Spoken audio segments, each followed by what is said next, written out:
الحمد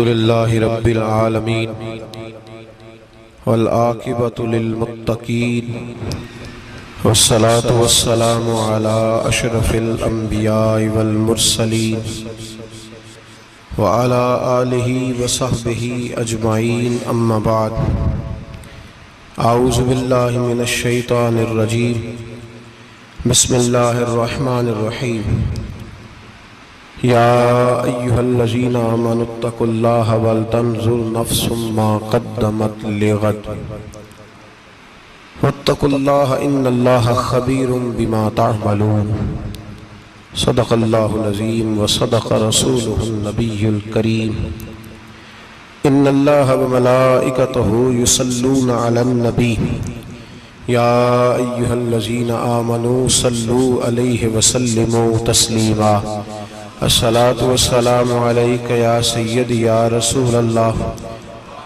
وعلا آلک واصحابک یا حبیب اللہ اللہم صلی علی سیدنا و مولانا محمد معدن الجود والکرم وآلہ وبارک وسلم۔ حمد و صلاة کے بعد اللہ تبارک و تعالیٰ نے قرآن مجید سورۃ الحشر کے اندر ارشاد فرمایا ہے کہ یا ایھا الذین آمنوا اتقوا اللہ،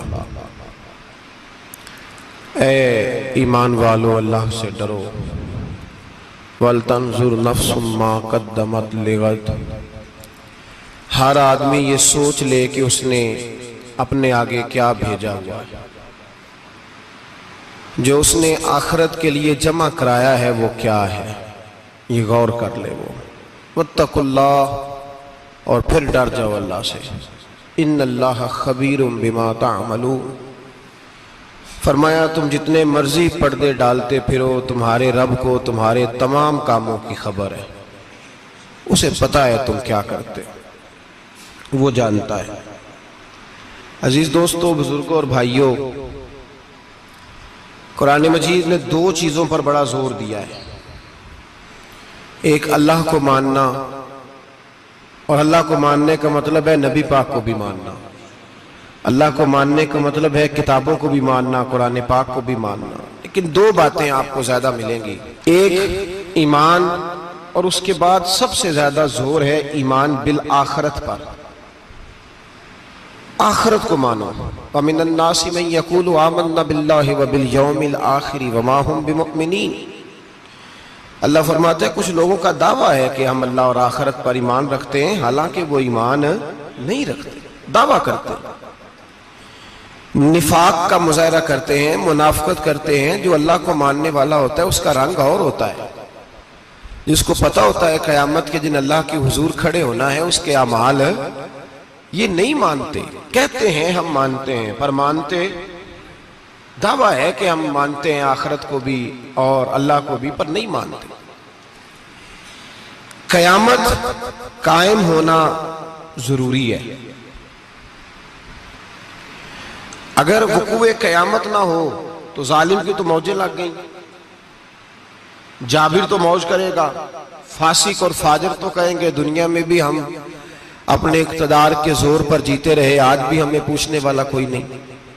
عقلاً نقلاً قیامت کا قائم ہونا ضروری ہے، قیامت قائم ہوگی تو مظلوم کو اس کے ظلم پر داد رسی کی جائے گی اور ظالم کو سزا ملے گی۔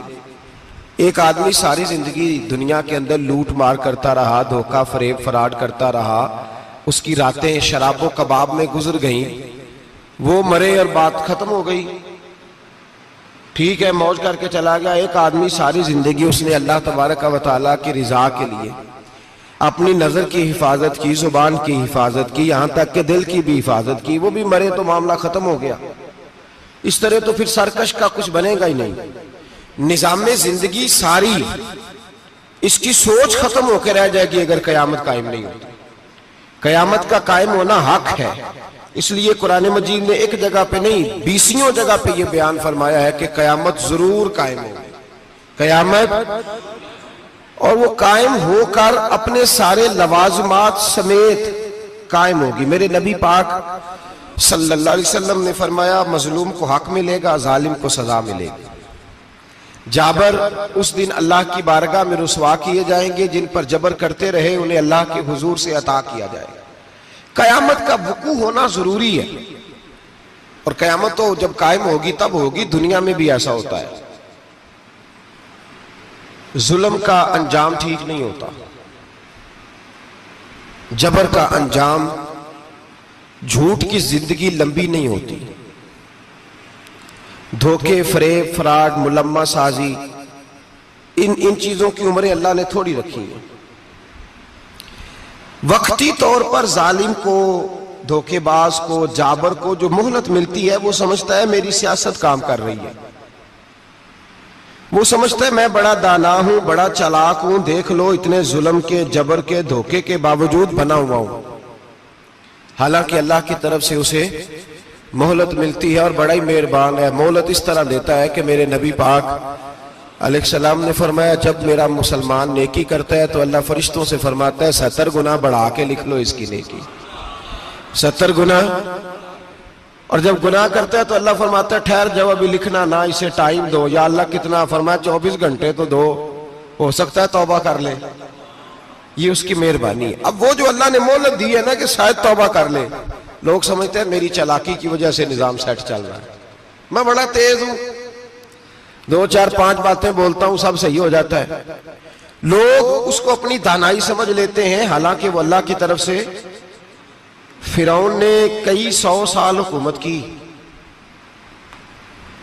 اور اس طرح اس نے ظلم کیے کہ لاکھوں اور ہزاروں بچے قتل ہی کرا دیے، 12,000 عورتوں کے پیٹ میں حمل تھا اس نے ضائع کرا دیا۔ جب حضرت موسیٰ علیہ السلام اپنی قوم کو لے کے نکلے، رستے میں دریا آ گیا، فرعون پیچھے لگا ہوا تھا، وَإِذْ فَرَقْنَا بِكُمُ الْبَحْرَ فَأَنْجَيْنَاكُمْ، اللہ فرماتے تمہارے لیے میں نے دریا کو پھاڑا اور تمہیں نجات دے دی، وَأَغْرَقْنَا آلَ فِرْعَوْنَ، اور فرعون کو غرق کر دیا، وَأَنْتُمْ تَنْظُرُونَ، تم کھڑے دیکھ رہے تھے۔ اب جب حضرت موسیٰ دریا کے کنارے پہنچے تو فرعون بھی پیچھے آیا۔ فرعون لوگوں سے کہا کرتا تھا کہ میں کہتا ہوں تو دریا چلتا ہے، میں کہتا ہوں تو ہوائیں آتی ہیں، میرے حکم کے پابند ہے سارے۔ جاگ رہے ہیں نا آپ حضرات، غور فرمائیے گا بات پر۔ دعویٰ تھا اس کا کہ میں کہتا ہوں تو نظام زندگی چلتا ہے۔ اب جب دریا کے کنارے پہنچی حضرت موسیٰ علیہ السلام تو اللہ نے حکم دیا کہ آپ عصا ماریں۔ جناب موسیٰ نے عصا مارا، 12 رستے بن گئے۔ اب حضرت موسیٰ کی قوم گزر رہی تھی تو فرعون سے پوچھنے لگے کہ تو کہتا تھا میرے حکم سے چلتا ہے، تو وہ تو حضرت موسیٰ نے ڈنڈا مارا ہے تو رستہ بن گیا۔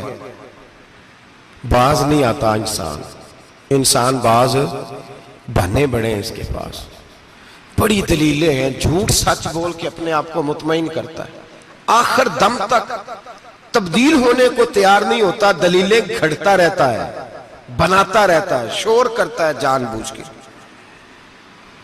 بھئی تو کہتا تھا میرے چلانے سے چلتا ہے، تو باز ابھی بھی نہیں آیا۔ کہنے لگا میں نے ہی حکم دیا ہے کہ ذرا پھٹ جا، مجھے یہ زندہ چاہیے۔ باز رسی جل گئی، بال کہنے لگا میں نے ہی کہا ہے دریا کو کہ یہ مجھے زندہ چاہیے، میرے بھاگے ہوئے ہیں تو اس لیے پھٹا ہے، تو آؤ میرے ساتھ دریا کراس کریں۔ تو پتا تو ان کو بھی تھا نا جتنا تو رب بنا ہوا ہے، پتا تو تھا، سارے جانتے تھے۔ کہنے لگے تو پہلے کراس کر، اگر تو بچ گیا تو ہم بھی پیچھے آتے ہیں۔ اب چاروں ناچار۔ ایک روایت تو یہ ہے کہ یہ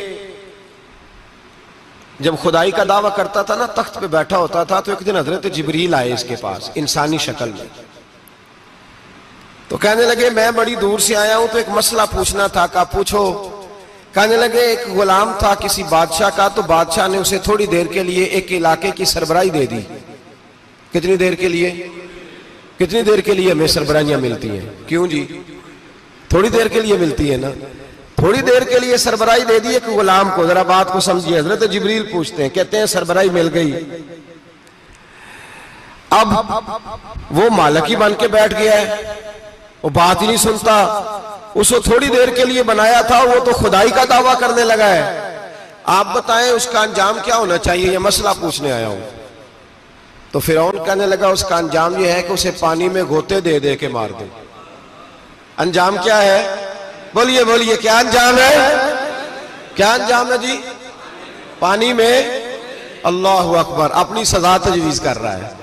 اس کی سزا کہ اسے پانی میں غوطے دے دے کے مارو ظالم کو. اسے تھوڑی دیر کے لیے بنایا تھا اور وہ چھائی گیا ہے, قبضہ ہی کر گیا ہے. حضرت جبریل کہنے لگے جی آپ لکھ کے دے دیں گے؟ کہنے لگا لاؤ لکھ دیتے ہیں. لکھوا لیا. جناب جبریل رکا لے کے تشریف لے گئے.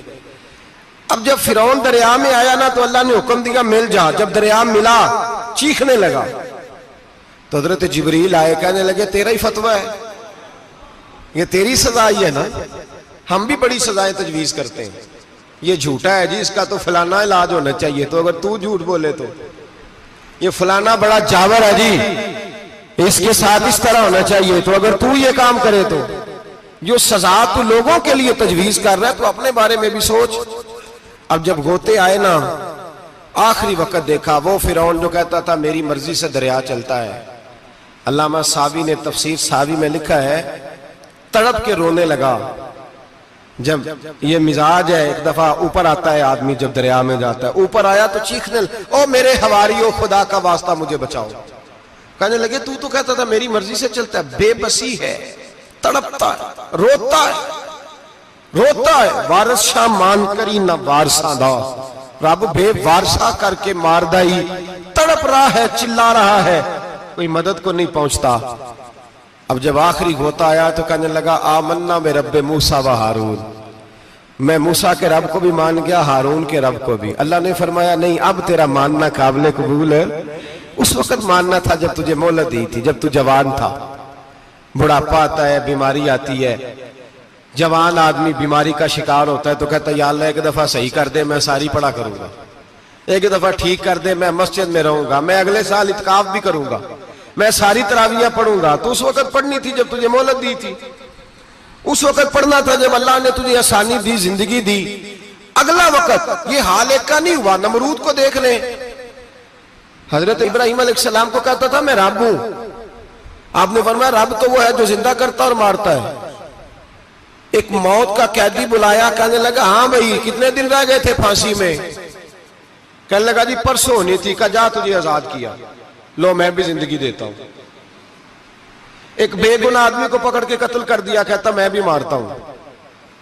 حضرت ابراہیم علیہ السلام کہنے لگے تو بیوقوفوں جیسی دلیلیں دے رہا ہے. چل اس طرح کر, میرا رب سورج مشرق سے نکالتا ہے, تو اگر رب ہے تو مغرب سے نکال کے دکھا. اب دلیل کا جواب کوئی نہیں تھا تو کہنے لگا پکڑو اور آگ میں ڈال دو.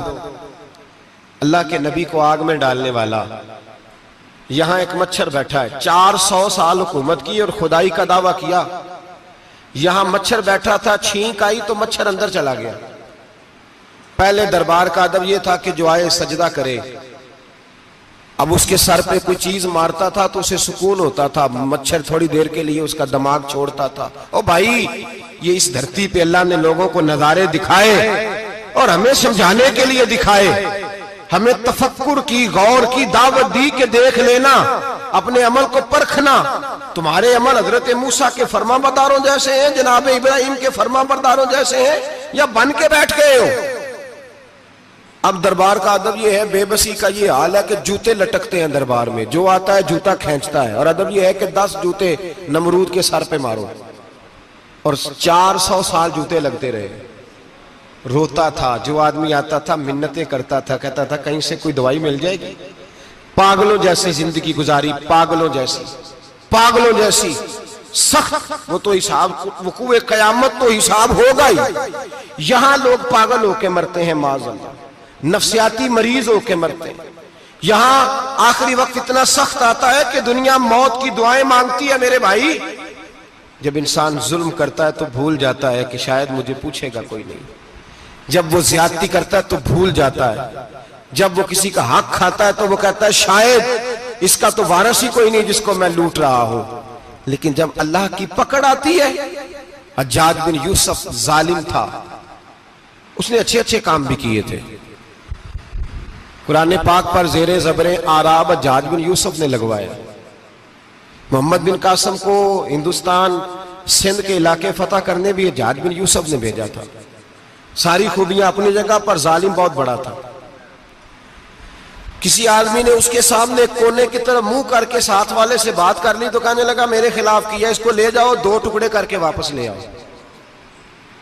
توتی بولتا ہے نا اقتدار، جب کسی کے ہاتھ اقتدار ہوتا ہے نا، وہ چاہے ایک گھر کا ہی کیوں نہ ہو، وہ 10 بندے فیکٹری میں کام کرتے اور جو ان کا مالک ہوتا ہے وہ کہتا میں مالک ہوں، مجھے مانو۔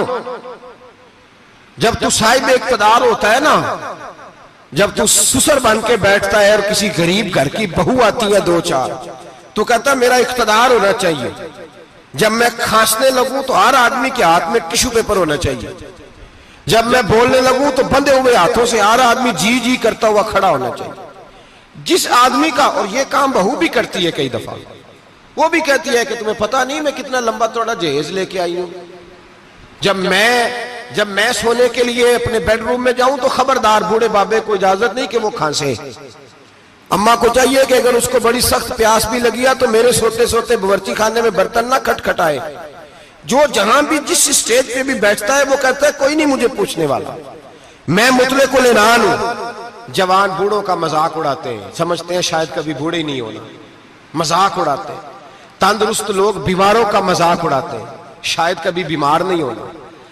حجاج بن یوسف ظالم تھا، ظلم کرتا تھا، زیادتی کرتا تھا۔ حضرت سعید بن جبیر ایک تابعی بزرگ تھے، اتنے بڑے بزرگ تھے کہ ساری رات نماز پڑھتے تھے، سارا سال روزہ رکھتے تھے۔ ایک دن انہوں نے منبر پہ بیٹھ کے کہا کہ حجاج ظلم سے باز آ جائے ورنہ اللہ کی لاٹھی بڑی بے آواز ہے۔ اللہ کی لاٹھی، اس کا کیا مطلب ہوتا ہے؟ اس کا مطلب ہے جب رب کی لاٹھی چلتی ہے تو اس کی آواز، جی اس کا پہلے کوئی پیغام، وہ پہلے اعلان نہیں کرتا کہ تگڑے ہو جاؤ لاٹھی چلنے لگی ہے، لاٹھی چلتی ہے پر اس کی آواز، سمجھ آ رہی ہے میری بات کی؟ جمعۃ الوداع کے لیے تشریف لانے والے احباب خاص غور فرمائیے گا۔ حجاج بن یوسف کو پتا چلا کہ حضرت سعید بن جبیر نے میرے خلاف بات کی، بلا لیا، کہنے لگا تو نے میرے خلاف بات کی ہے؟ فرمانے لگے کی ہے۔ کہنے لگا تجھے پتا ہے میں قتل کر دوں گا؟ آپ فرمانے لگے نہ تو زندگی کا مالک ہے نہ موت کا مالک ہے، تو کیسے قتل کر؟ کہنے لگا تجھے پتا ہے میرا؟ فرمایا میں نے تجھے نہیں، میں نے تو کئی شداد، کئی حماد، کئی قارون، کئی فرعون، کئی نمرود دیکھے، کئیوں کی داستانیں سنی، تو کون ہے؟ تو چھوٹا سا ہے۔ ایک جملہ ہے ملا جلال الدین رومی کا، بڑے درویش تھے، ایک بات کہہ گئے، کہنے لگے نمرود جتنے پیسے نہیں، فرعون جتنی حکومت نہیں، قارون جتنی دولت نہیں، ورنہ فرمانے لگے میرے زمانے میں بھی کئی لوگوں کا خدا بننے کو دل کرتا ہے، کئی لوگوں کا دل کرتا ہے، لیکن نمرود جتنے پیسے، فرعون جتنی طاقت اور قارون جتنی دولت نہیں، ورنہ ہو سکتا ہے لوگ دعویٰ کر جائیں معاذ اللہ ثم معاذ اللہ۔ یہ آج سے کئی سو سال پہلے وہ کہہ رہے ہیں، آج تو حالات بڑے ابتر ہیں، اس کی نسبت خطرناک ہے۔ فرمانے لگے حضرت سعید بن جبیر تو زندگی موت کا مالک نہیں۔ کہنے لگا پکڑو، قتل کرو اسے، لے جاؤ۔ جب پکڑ کر کھینچ کر لے جا رہے تھے نا تو حضرت سعید بن جبیر مسکرانے لگے۔ اب ظالم کے سامنے مسکرائے تو اس کو بڑا غصہ آیا، یہ میرا مذاق اڑاتا ہے؟ بلا لیا، ادھر آؤ، کیوں مسکرا رہے ہو، کیا ہوا؟ تو حضرت سعید بن جبیر کہنے لگے میں مسکرا رہا ہوں تیری بیوقوفی پر اور اپنے اللہ کی دی ہوئی ڈھیل پر۔ میں مسکرا رہا ہوں کہ یا اللہ کیا بات ہے، کیا تیرا شان ہے، کیسے لوگوں کو ڈھیل دی ہوئی ہے۔ میں مسکرا رہا ہوں تیری بیوقوفی پر کہ تو سمجھتا ہے شاید مجھے پوچھنے والا کوئی نہیں۔ کہنے لگا اس کو باہر نہ لے جاؤ، میرے سامنے قتل کرو۔ ٹھیک ہے جی، قتل کرنے لگے تو حضرت سعید بن جبیر نے منہ کعبے کی جانب کر لیا، انی وجہت وجہی للذی فطر السماوات والارض حنیفا وما انا من المشرکین۔ جب آپ نے یہ آیتیں پڑھی نا کہ میں نے منہ کر لیا ہے اپنے رب کی جانب، کرو مجھے قتل، کہنے لگا نہیں نہیں، اس کا منہ پھیرو، کعبے کی طرف ہو کے قتل نہ ہو، ہے ظالم پر پاگل ہو گیا ہے۔ حضرت سعید بن جبیر کے حوصلے نے شکست دے دی، ناکام ہو گیا، مخبوط الحواس ہو، کہنے لگا اس کا منہ پھیر دو۔ جب کعبے سے پھیرا تو آپ فرمانے لگے للہ المشرق والمغرب فإنما تولى فثم وجه اللہ۔ اللہ فرماتا ہے تو مشرق اور مغرب سارا ہی اللہ کا ہے، جدھر بھی منہ کرو گے ادھر اللہ ہی اللہ ہے، جدھر بھی منہ کرو گے ادھر اللہ ہی اللہ ہے، چاروں جانب۔ پھیر دے جدھر منہ پھیرنا ہے، تو نے پھیر دیا منہ۔ حضرت سعید بن جبیر کے گلے پہ خنجر رکھا تو آپ نے ہاتھ اٹھائے، کہنے لگے اے اللہ میرے بعد اسے کسی اور پر مسلط نہ کرنا، میرے بعد کسی اور پر مسلط نہ، بس میں آخری ہوں۔ جب آپ ذبح ہوئے تو اتنا خون نکلا کہ لوگ کہتے ہیں جتنا اونٹ کے وجود سے نکلتا ہے، تر ہو گیا سارا اس کا دربار۔ ایک سمجھدار آدمی کو بلا کے کہنے لگا اتنا خون میں نے بڑے بندے قتل کرائے ہیں پر اتنا خون نہیں نکلا۔ تو وہ کہنے لگے لوگ مر جاتے ہیں، مرتے وقت ڈر جاتے ہیں، سہم جاتے ہیں، خون سکڑ جاتا ہے، لگتا ہے یہ شخص جب دنیا سے گیا ہے تو ڈٹ کے گیا ہے، یہ ڈٹ کے گیا ہے دنیا سے۔ حجاج بن یوسف رات کو سویا تو تڑپ کے اٹھا، کیا ہوا؟ گھر والے کہنے لگے کیا ہوا؟ کہنے لگے سعید بن جبیر خواب میں آئے اور کہتے ہیں اٹھ مجھے بتا تو نے مجھے کیوں قتل کیا ہے، بتا کیوں مارا؟ اگلی رات پھر سویا تو وہی خواب، پھر سویا تو وہی خواب۔ گناہ نفسیاتی مریض بنا دیتا ہے، ظلم تجھے مخبوط الحواس کر دیتا ہے۔ جب تو زیادتی کرتا ہے تو اللہ فرماتے ہیں کہ تو اللہ کو بھولتا ہے، اللہ تجھے اپنا آپ بھلا دیتا ہے، پھر تو بھول جاتا ہے، پھر تو سیدھے رستے پہ چلتا ہے پر بھٹک جاتا ہے، پھر تو صحیح رستوں کا تعین کر کے بھی گمراہ ہوتا ہے، پھر تو روز وہی گاڑی چلاتا ہے پر اب جب تو بریک لگاتا ہے تو نہیں لگتی۔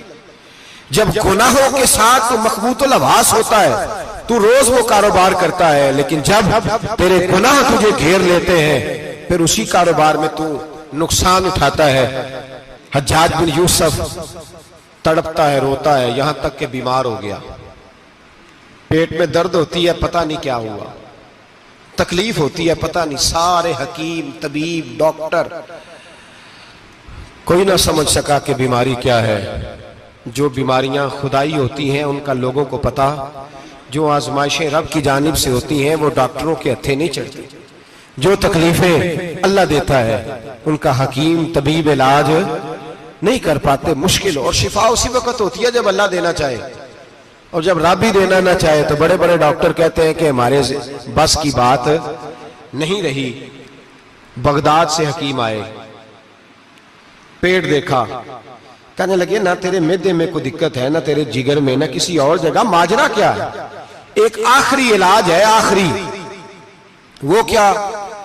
گوشت کا چھوٹا سا ٹکڑا دھاگے کے ساتھ باندھ کے منہ میں ڈالا اور پھر ایک باریک سا تنکا لے کے اس کو اندر ڈالنے لگے گلے میں۔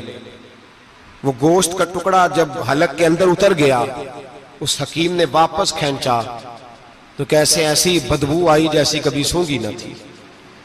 جانور، کیڑے مکوڑے لگے ہوئے باہر نکلے، اور جب دیکھا تو جتنے محل میں لوگ بیٹھے تھے چلاتے ہوئے نکل گئے کہ یہ کیا مصیبتیں ہیں۔ حکیم بھی اٹھ کے دوڑنے لگا، کہا تجھے کیا ہوا؟ کہنے لگے حجاج تیری بیماری زمینی نہیں، تیری مصیبت زمینی نہیں۔ کہا میری مرض تک تم کیوں نہیں پہنچ پا رہے؟ تو کہنے لگے لگتا ہے تو بد دعا کا مریض ہے، لگتا ہے تو ظلم کا مریض ہے، تو جبر کا مریض ہے۔ تڑپتا رہا، سسکتا رہا۔ ایک وقت وہ بھی آیا کہ گھر والوں نے کمرے میں بند کر کے تالا لگا دیا، دیوار سے ٹکرے مارتا۔ او بھائی، جو گناہوں کے بیمار ہوتے ہیں انہیں شفا نہیں ہوتی، جو ظلم، جبر، بربریت کے بیمار ہوتے ہیں انہیں سکون قلبی میسر نہیں آتا۔ دوائیاں ان بیماریوں کی بنی ہوئی ہیں جو بیماریاں زمینی ہیں، جو بیماریاں خوراک کی بد پرہیزی سے ہوتی ہیں، جو گناہوں کی بد پرہیزی سے ہوتی ہیں، ان کی بیماریاں، ان کی شفا توبہ ہے، ان کی شفا رجوع اللہ ہے، ان کی توبہ اللہ سے معافی مانگنے سے شفا ہوتی ہے۔ حجاج جب مرنے لگا تو بلایا، یہ رنگ بھی ذرا ملاحظہ کیجئے گا، دو چار قریبیوں کو بلایا، پتہ ہوتا ہے نا اپنے کرتوتوں کا آدمی کو، پتہ سارا ہے سردار نوکیتیاں دا، پتہ ہوتا ہے سارا۔ بلا کے کہنے لگا جب میں مر جاؤں تو مجھے رات کو دفن کرنا۔ کیوں بھئی عورت ہے؟ کہنے لگا نہیں رات کو دفنانا۔ ٹھیک ہے رات کو دفنا دیں گے۔ پھر کہنے لگا جب صبح ہو جائے تو صبح ہونے سے پہلے پہلے میری قبر زمین کے برابر کر دینا، نشان مٹا دینا۔ کہا وجہ؟ تو کلمہ پڑھتا ہے، حضور کا حکم ہے کہ قبر کم از کم ایک بالش، ایک گٹ اونچی ہونی چاہیے زمین سے کم از کم، تو تیری قبر مٹا دے، وجہ؟ پتہ ہوتا ہے اپنے ظلموں کا۔ کہنے لگا مجھے پتا ہے لوگ میرے مرنے کے بعد میری قبر بھی نہیں چھوڑیں گے. دنیا میں تو میرے جبر کی وجہ سے کوئی آ نہ سکا، لیکن میری قبر بھی لوگ جنازوں میں باتیں شروع کر دیتے ہیں. جنازوں میں نے ایسی بھی داستانیں سنی ہیں کہ کوئی مرا تو لوگ جوتوں کا ہار قبر پہ ڈال آئے. نہیں بھائی، تو جب زندہ تھا تو تیرے جبر ظلم کی وجہ سے نہیں کو بول سکا. ایک تو ہے قیامت میں حساب ہوگا، یہاں دنیا میں حساب ہونے لگتا. اتنی لمبی زبانیں لوگوں کی لٹک کر مرتے وقت باہر نکل آتی ہیں. دعا کریں، جمعہ ہے، اللہ تعالیٰ ایمان کی موت عطا فرمائے. دعا فرمائے رب تعالیٰ اللہ تبارک و تعالیٰ توبہ کر کے جانے کی توفیق عطا فرمائے. جاگے اور سنے اور دعا کرے، اے اللہ تو ہمیں ظلم سے ویسے ہی محفوظ فرما. اگر ہم زیادتی کرنے لگے تو اے اللہ ہمیں اس سے منع فرما. ہمیں اس سے تو یہ توفیق دے کہ ہم باز آ جائیں اس گناہ سے. میرے بھائی، ایک تو دنیا میں سزا ہے، پھر قیامت کی سزا ہے، اور وہ زیادہ سخت ہے. وہ زیادہ سخت ہے. ہم لوگوں نے نا ہیلے بہانے بڑے بنائے ہوئے ہیں. بینک کے ساتھ کاروبار کرنے والا کہتا ہے نہیں مجبوراً لیا ہے. مجبوراً مر رہا تھا تو آخری لبوں پہ تھا تو جائز ہے. جائز ہے. اس وقت جب تجھے کھانے کو لقمہ نہ لگے تو حرام کھانا بھی جائز ہے. کیا دقت تھی؟ کیوں اللہ رسول کے مقابلے میں کھڑا ہوا تو؟ کیوں سود کا دھندا کیا؟ کیا تکلیف تھی؟ کہاں تو الجھ گیا تھا؟ ہم جان بوجھ کے اپنے لیے جہنم کٹھی کرتے ہیں، پھر کہتے ہیں سکون نہیں زندگی میں. کہاں سکون آئے گا؟ کیسے آئے گا؟ ہم نے خود آگ لگائی ہے چمن میں اپنے. جو قیامت کی سزا ہے، میرے نبی پاک علیہ السلام نے فرمایا رب تمہیں سامنے کھڑا کرے گا. اور کس طرح کھڑا کرے گا؟ فرمایا لوگوں کے وجود سے کپڑے اتر جائیں گے. زمین اس طرح دہکے گی جس طرح تانبا زمین پہ رکھا جائے اور آگ جلائی جائے. تانبا دیکھا آپ لوگوں نے؟ یہ بھی گرمی گزری ہے نا، تو فرش پر جب سورج پڑتا تھا تو ننگے پاؤں چلا نہیں جاتا تھا. صحیح کہہ رہا ہوں؟ ننگے پاؤں، بچے کا پیر زمین پہ لگتا تو چیخ اٹھتے ہیں، کہتے ہیں اوہ جل گیا پیر. حالانکہ یہ فرش دنیا کے. اور اگر تانبے کے اندر خاصیت ہے کہ اگر کوئی دھات جلدی اور زیادہ گرم ہوتی ہے تو وہ تانبا ہے. میرے نبی نے مثال دی تو اس کی دی جو سخت تھا. فرمایا تانبے کی طرح زمین تپائی جائے گی اور پھر ننگے پاؤں رب تمہیں کھڑا کرے گا. آج سورج کی پشت تمہاری جانب ہے، قیامت میں منہ تمہاری جانب ہوگا. نیزہ آپ نے دیکھا ہوگا، نیزہ ہوتا تھا. فرمایا یہ جو تم نیزے دیکھتے ہو صرف 1.25 نیزے کے برابر سورج قریب آ جائے گا، اور پھر اللہ تمہیں سامنے کھڑا کر کے تم سے سوال جواب کرے گا. اور حضور نے کہہ دیا ہے تو اب کسی نعت خواں کے کہنے سے بات بدل سکتی، کسی پیر کے کہنے سے جملہ بدل سکتا، کسی خطیب کے کہنے سے فکر نہ کرنا وہ سامنے جنت پڑی ہے، اب بات بدل سکتی؟ خدا کی رحمت پر بھروسہ رکھنا ضروری ہے، نبی پاک کی شفاعت کی امید رکھنا. بولیے. لیکن جو حضور نے بیان کیا ہے اس کو ماننا بھی یہ بھی ضروری ہے. میرے نبی پاک نے فرمایا اللہ تم سے حساب لے گا اور اللہ پوچھے گا، تم نے جواب دینا ہے. حضور کس شے کا؟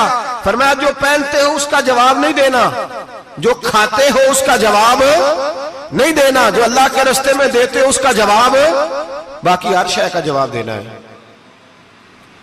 ادھر جو پلاٹ ہے اس کا بھی جواب دینا ہے، اور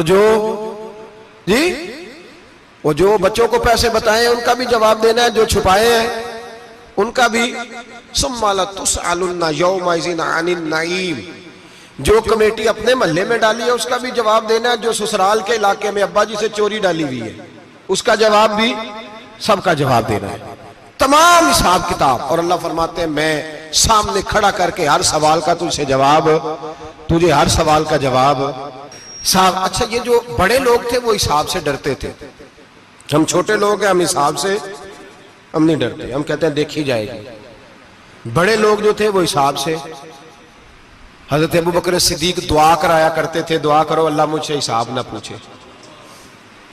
حضرت عمر فاروق رضی اللہ تعالیٰ عنہ اپنے بیٹے سے کہتے تھے بیٹا اپنے باپ کے لیے رحمت کی دعا کرنا، میں درگزر والا ہوں، میں حساب والا کوئی نہیں. بڑے لوگ ڈرتے تھے. بڑے لوگ حضرت عثمان غنی قبر پہ کھڑے ہوتے تھے تو داڑھی آنسوؤں سے بھیگ جاتی. غلام کہتے ہیں حضور 3 دفعہ نبی پاک نے آپ کو جنت کی بشارت دی ہے، 3 دفعہ بشارت دی ہے، تو آپ کیوں اتنا روتے ہیں؟ عثمان غنی فرماتے جس رسول نے مجھے جنتی کہا ہے اسی محبوب نے مجھے فرمایا تھا عثمان قبر آخرت کی منزلوں میں سے پہلی منزل ہے.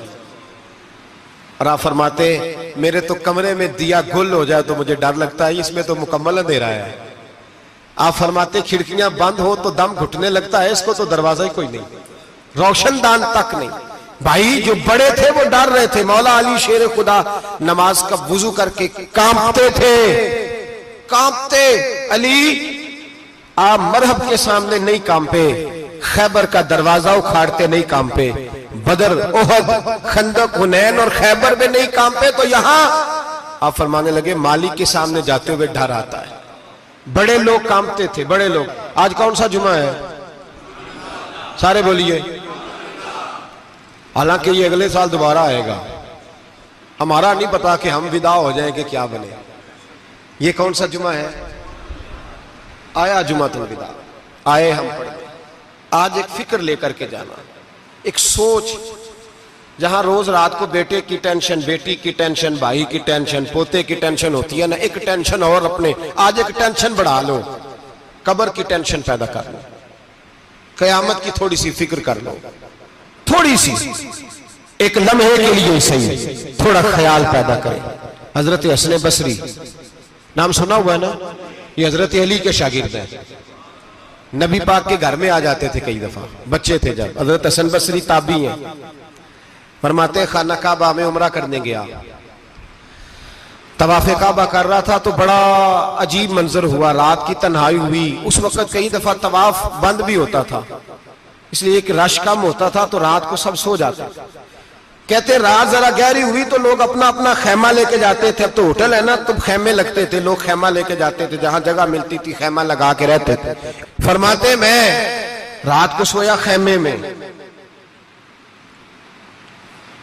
ایک دردناک آواز آئی، میٹھی ہے دھیمی ہے پر درد بڑا ہے. کوئی رونے والا رو کے کہتا ہے اللہ حساب قیامت میں مجھ سے نہ لینا، اے اللہ تنہائی میں جتنا مرضی حساب لینا پر لوگوں کے سامنے نہ لینا. اور پھر کہتا ہے اللہ فضل تو تب کرے جب تو میرا حساب پوچھے ہی نہ. پھر چند منٹ گزرے تو پھر وہ رونے لگا. میرے کانوں میں آواز آئی، کہنے لگا اے اللہ حساب تو ان کا لیا جاتا ہے جو حساب کے قابل ہوتے ہیں. اعلیٰ حضرت کہتے ہیں نا رضا سے تو کیا حساب لے گا، رضا بھی کسی حساب میں ہے. اے اللہ میں قابل نہیں، مجھ سے حساب نہ لینا. کہتے تھوڑی دیر گزری تو پھر وہ رونے لگا. پھر ذرا سانس سنبھلے تو پھر کہنے لگا اے اللہ میں تو لوگوں کو کوئی بندہ حساب پوچھ لے تو نہیں دے سکتا، میں تجھے کیسے حساب دوں گا. پھر تڑپنے لگا. کہتے تھوڑی دیر گزری تو پھر ایک لفظ انہوں نے کہے رونے والے نے، کہنے لگے اللہ دیکھ تیرے محبوب کا فرمان ہے جو معافی مانگے تو اسے معاف کر دیا کرتا ہے. اے اللہ میں معافی مانگنے آیا ہوں اور مسجد نہیں آیا، میں کعبۃ اللہ ہی آ گیا ہوں. کہتے ہیں وہ اتنا روئے کہ چیخ آئی ان کی، اور جب دھڑام سے کوئی زمین پہ گرا تو میں پریشان ہوا کہ اب تو بے ہوش ہو گیا. فرماتے ہیں میں زور سے اٹھا فٹافٹ اور اس شخص کی طرف بڑھا. میرے دل میں خیال ہے کوئی گناہگار ہے بیچارہ، تو چلو میں بھی دعا کرتا ہوں، اس کو کہتا ہوں بیٹے فکر نہ کر اللہ تیری مدد کرے گا. فرماتے میں گیا اس نیت کے ساتھ کہ میں کہوں گا چلو اٹھو تم بھی دعا کرو میں بھی کرتا ہوں، اللہ ہم سے حساب نہ پوچھے. کہتے میں گیا تو وہ شخصیت بے ہوش پڑی تھی، کالے سیاہ بال ان کے چہرے پہ بکھرے ہوئے تھے. کہتے ہیں لوگوں جب میں نے زلفیں ہٹائیں چہرے سے تو میرا وجود کانپنے لگا آسمان ٹوٹ پڑے گا، زمین پھٹ جائے گی، ستارے بکھر جائیں گے، آج بہہ جائیں گے سمندر. فرماتے ہیں میری چیخیں نکل گئی. یہ کوئی گناہگار تو نہیں، یہ تو حضرت فاطمہ کے پوتے امام زین العابدین ہے، یہ تو امام حسین کا وہ بیٹا ہے جو کربلا میں تنہا بچے تھے. فرماتے ہیں میں امام کا چہرہ دیکھا تو بھاگ کے آیا اور میں نے اپنی داڑھی ان کے پیروں کے ساتھ مس کی اور میں نے کہا حضور اٹھئے. امام اٹھے تو میں نے کہا شہزادے تیرے تو اشارے سے اللہ کئی گناہگاروں کو بخشے گا، تیری تو دعا سے اللہ بخشے گا، یہ کیا کر رہے ہو؟ تو امام زین العابدین کہنے لگے حسن بصری ادھر آ یار، ادھر آؤ بزرگو، میرے دادا کے پاس رہنے والے ہو. میں نے آج ہی سنا ہے کہ اس کا عذاب بڑا سخت ہے، آؤ میرے لیے دعا کرو، اللہ پاک مجھ سے حساب نہ پوچھے، کہا حضور نہ کریں۔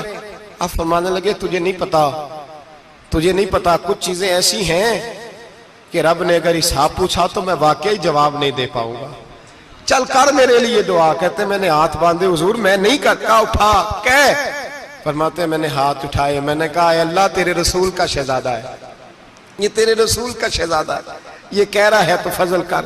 او بھائی جو بڑے تھے وہ تو تڑپتے تھے، سسکتے تھے۔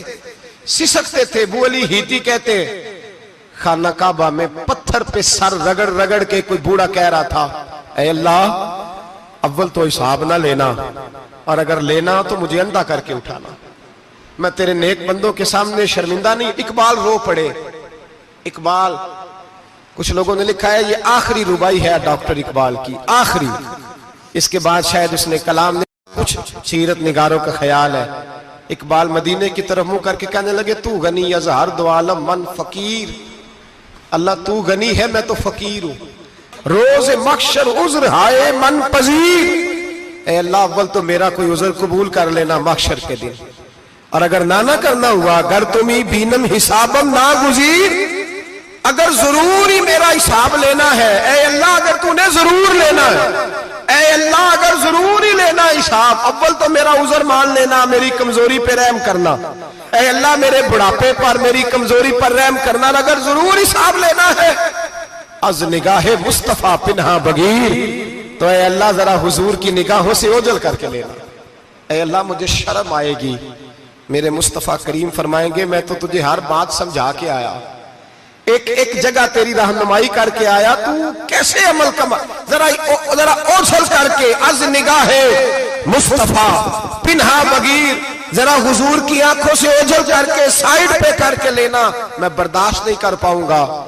حضرت ابو علی ہیتی کہتے ہیں بابے نے سر رکھا ہوا ہے اور کہتے ہیں اللہ مجھے اندھا کر کے اٹھانا۔ فرماتے میں گیا، میں نے کہا چلو میں دعا کرتا ہوں جا کے۔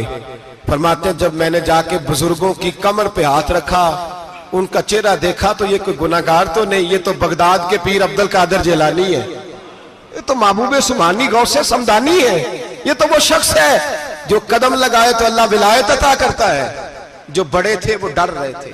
معین الملت والدین، عطائے رسول، ہند الولی، غریب نواز حضرت خواجہ معین الدین اجمیری رحمت اللہ علیہ، خواجہ قطب الدین بختیار کاکی کو تنہائی میں بلا کے کہنے لگے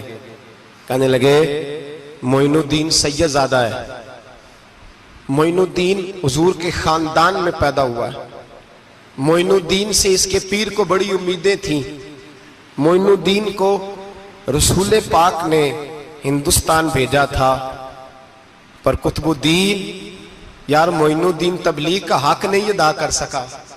حضرت خواجہ قطب الدین کہنے لگے حضور 90 لاکھ تو مسلمان کر دیے، اور کیا حق تھا؟ فرمایا نہیں، جب تو تہجد کی نماز پڑھے نا بیٹا اپنے لیے دعا مانگنا تو خدا سے کہنا مولا میرے پیر کی کوتاہیاں معاف کر، وہ جس اعزاز کا تھا وہ کام نہیں کر سکتا، جو بڑے تھے ان کی تو باتیں بڑی تھی، یہ جو ہم چھوٹے آئے ہیں نا نئے، ٹکٹیں دیتے پھرتے ہیں، ٹکٹیں، بے نمازی جاہل ان پڑھ پیر ٹکٹیں بانٹتا ہے لوگوں کو، تو بھی بخشا ہے تو بھی بخشا ہے۔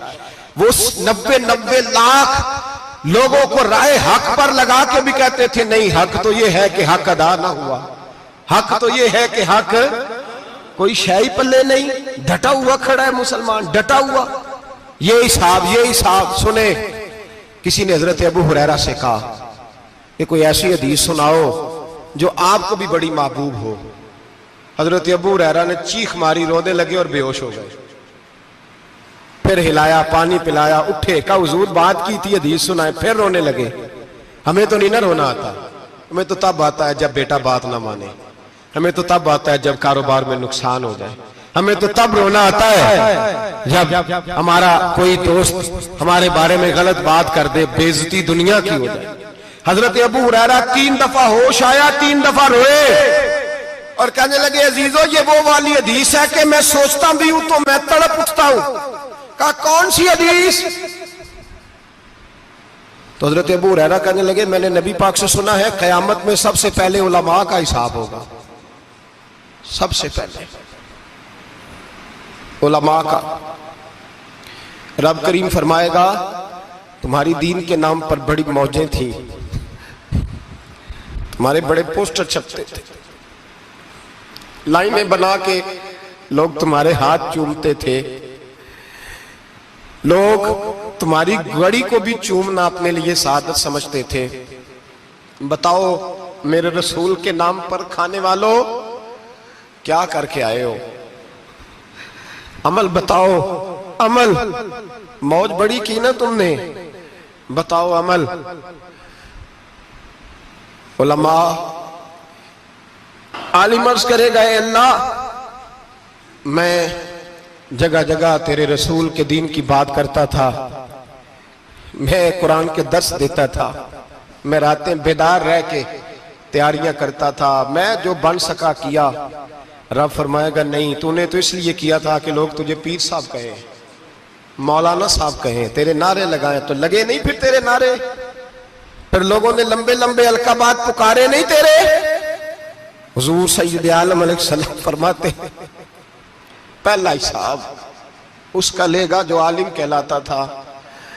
رب پوچھے گا تجھے طاقت دی، ہمت دی، بولنے کی صلاحیت دی، اپنے فضل سے دی، بتا کیا کما کے آیا ہے۔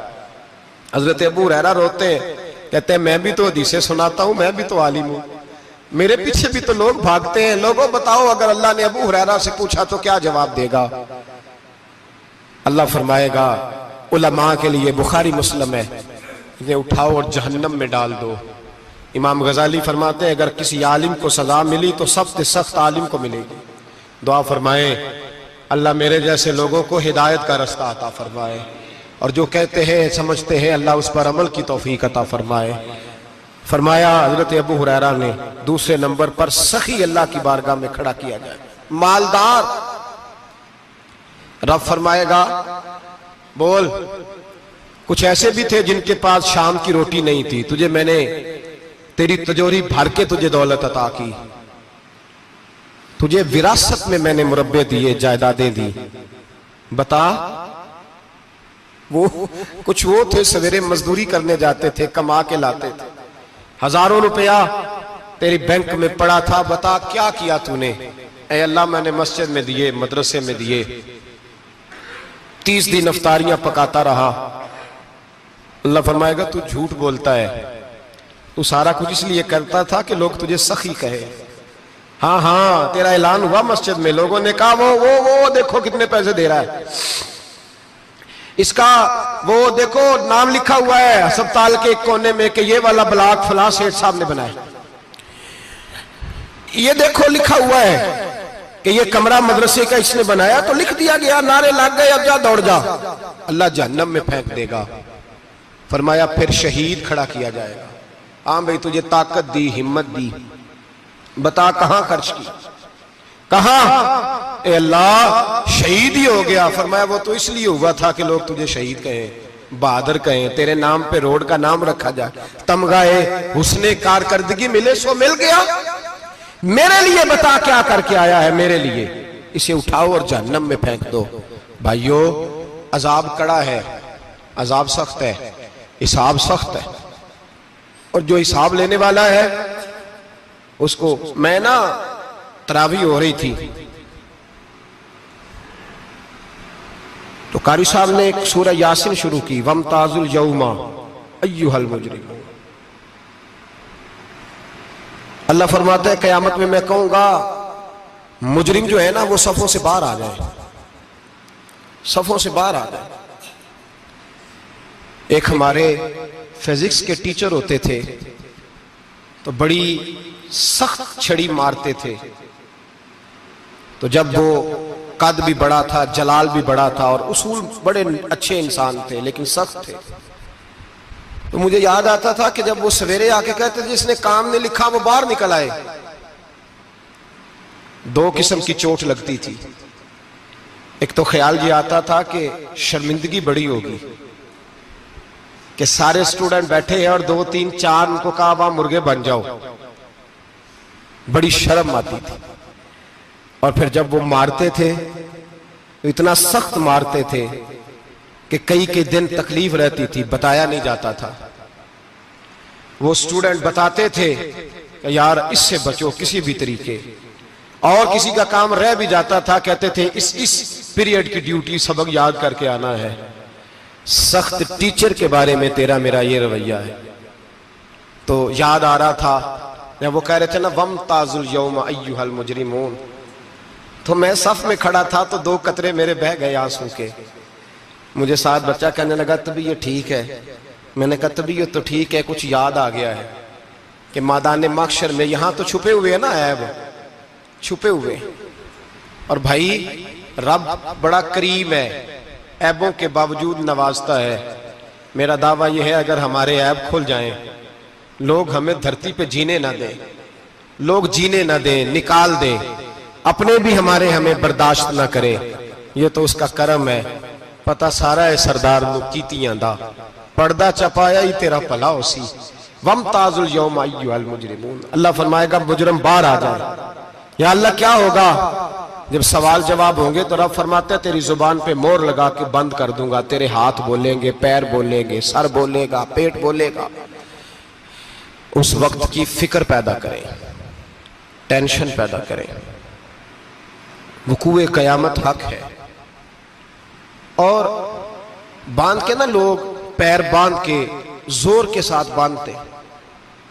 سگا بیٹا جب قبر میں دفن کرتا ہے نا تو وہ بھی کہتا ہے وہ کونا، یہ کونا تھوڑا سا مٹی کم ہے، یہاں بھی مٹی ڈالو۔ پہلے لوگ روزانہ جاتے ہیں، پھر ہفتے کے بعد، پھر مہینوں بیت جاتے ہیں۔ کچھ قبریں ایسی بھی ہیں جن پہ کھڑے ہوں تو لگتا ہے قبریں رو رہی ہیں اور کہتی ہیں جاؤ میرے گھر والوں سے جا کے کہو کوئی پھیرا ہی لگا جائے، وہ ایک دفعہ آئے تو صحیح۔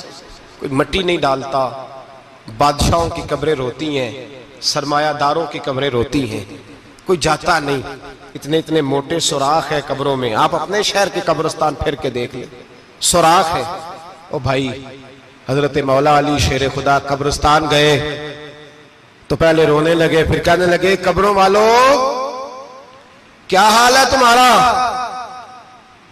تو آپ فرماتے ہیں مردہ مجھے اندر سے بول کے کہنے لگا علی کفن پھٹ گیا، ہڈیاں ٹوٹ گئی، مال تو دے آئے تھے وارثوں کو پر حساب ہمیں دینا پڑ رہا ہے، تو بتا پیچھے کیا حالات ہیں؟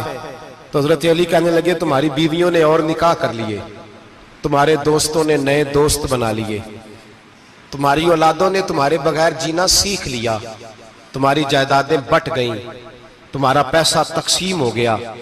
پہلے تو کوئی تمہارا نام لیتا تھا، اب تو تمہارا ذکر ختم ہو گیا ہے، اب تو 1-2 نسل تک تمہارا ذکر تھا، اب تو تمہیں یاد ہی کوئی نہیں کرتا۔ کہتے ہیں لوگ یہاں کوئی رہا کرتا تھا، یہاں کوئی ہوا کرتا تھا، اب تو تم قصہ پارینہ، قصہ ماضی ہو گئے۔ حساب کا وقت قریب ہے، قریب آ گیا وقت۔ اللہ فرماتے ہیں اقترب للناس حسابهم وهم فی غفلۃ معرضون، فرمایا حساب کا وقت قریب آ گیا ہے تو ابھی بھی غافل ہے۔ جمعۃ الوداع ایک پریشانی لگانے کا ارادہ تھا، بڑی پریشانیاں پالی ہیں، ایک پریشانی اور پال لو، جس کو یہ پریشانی لگ جائے اس کی عمل ثمرنے لگ جاتا ہے۔ یہ پریشانی پال لو کہ اگر مجھے حساب دینا پڑے۔ حضرت عمر کا فرمان، آپ فرمایا کرتے تھے اپنا حساب خود کر لو قبل اس کے کہ اللہ تمہارا حساب کرے۔ خود کر لو اپنا حساب، خود کھاتے ٹھیک کر کے رکھو، چیک کر کے رکھو۔ میری دعا ہے اللہ پاک ہمیں ان میں شامل کرے جن کو وہ معاف کرنے والا ہے۔ آمین تو کہہ دے۔ اللہ تبارک و تعالی ہمیں ان لوگوں میں شامل کرے جنہیں اللہ بغیر حساب جنت عطا کرنے والا ہے۔ فکر پیدا کریں، سوچ پیدا کریں۔ اللہ تبارک و تعالیٰ کو راضی کرنے کے ایام ہے اور اس کی رضا کی طرف توجہ کریں سارے حضرات۔ اللہ تبارک و تعالیٰ آپ کو سعادت مندیاں اور برکتیں عطا فرمائے۔